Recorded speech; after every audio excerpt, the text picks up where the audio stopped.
राधे राधे सभी को। आज आप लोग को पता ही होगा कि आज निर्जला एकादशी है। तो इस एकादशी को बड़ा ही पावन और बहुत ही पावन माना जाता है। यह बहुत ही पावन अवसर है। एकादशी क्यों मनाई जाती है और एकादशी कैसे करना चाहिए। एकादशी केवल उपवास का दिन नहीं है, बल्कि यह हमारे मन और इंद्रियों पर नियंत्रित पाने और भगवान के चरणों में स्वयं को समर्पित करने का अवसर है। तो और एकादशी का व्रत हमें सिखाता है कि जीवन में सुख और शांति बाहर की वस्तुओं में नहीं, बल्कि भीतर के संयम और प्रभु के स्मरण में है।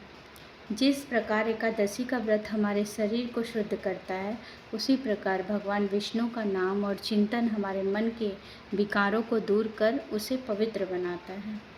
तो हर इंसान को एकादशी का व्रत करना चाहिए। अगर नहीं कर पाते हैं तो कम से कम चावल और लहसुन प्याज इसका सेवन आज वर्जित कर देना चाहिए। आज के दिन नहीं खाना चाहिए। जितना हो सके उतना शुद्ध शाकाहारी और फलाहार भोजन करें।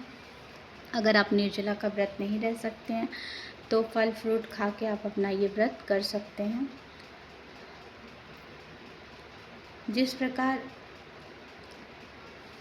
कहा जाता है कि जिस प्रकार एकादशी का व्रत हमारे शरीर को शुद्ध करता है, उसी प्रकार भगवान विष्णु का नाम और चिंतन हमारे मन के विकारों को दूर करता है और पवित्र बनाता है। एकादशी के दिन हम केवल भोजन का त्याग नहीं करते, बल्कि अपने क्रोध, लोभ, अहंकार का त्याग करके प्रभु की भक्ति का पात्र बनते हैं। एकादशी की महिमा अपरंपार है। जो मन से प्रभु का ध्यान करता है, उसके समस्त कष्ट दूर होते हैं और जीवन में सकारात्मकता का संचार होता है। ये सब तो बड़ी ही बेसिक बातें हैं, सब लोग जानते हैं, पर करना ज़रूरी है। सबको पता है कि क्रोध नहीं करना चाहिए, सबको पता है ईर्ष्या नहीं करनी चाहिए, हर इंसान को पता है। पर इंसान का जो शरीर होता है ना, वो इंसान जो होता है ना, वो इन चीज़ों को एक्सेप्ट नहीं कर पाता है। इनको एक्सेप्ट करना, स्वीकारना बहुत ही मुश्किल होता है। ये कब संभव हो सकता है? जब आप पूजा पाठ अध्यात्म से जुड़ेंगे और सही मायने में। ये नहीं कि हाँ हम पूजा कर रहे हैं, दिन भर घंटी बजा रहे हैं और मन में पाप भरा हुआ है। पहले आप अपने मन को शुद्ध करिए, और मन को शुद्ध करने का एक ही जरिया है, प्रभु से स्नेहपूर्वक जुड़िए, प्रेम से जुड़िए। ये नहीं कि हाँ मुझे पूजा करना है और मैं ये चीज़ पाने के लिए कर रहा हूँ, नहीं। निस्वार्थ होकर प्रेम करिए प्रभु से, और निश्चय ही जो भी इंसान निस्वार्थ मन से पूजा पाठ करता है, उसकी लाइफ में उतार चढ़ाव तो सबकी लाइफ में आते जाते हैं, दुख सुख सबके होते हैं। किसी के लाइफ में सुख है तो किसी के लाइफ में दुख है, और ऐसा नहीं कि हर इंसान सुखी और दुखी है, दोनों चीज़ें होती हैं।